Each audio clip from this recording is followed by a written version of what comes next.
సీమల పుట్టాలోలే చిన్న పెద్ద కలిసి జాతర పోతున్నారే శిలక కోరలు అడుగుతుండ్రే కథ ఏ ఉన్నాదని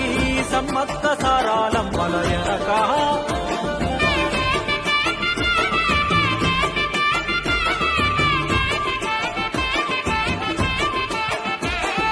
కాకతీయ రాజుల చెంతనే పైడిత రాజు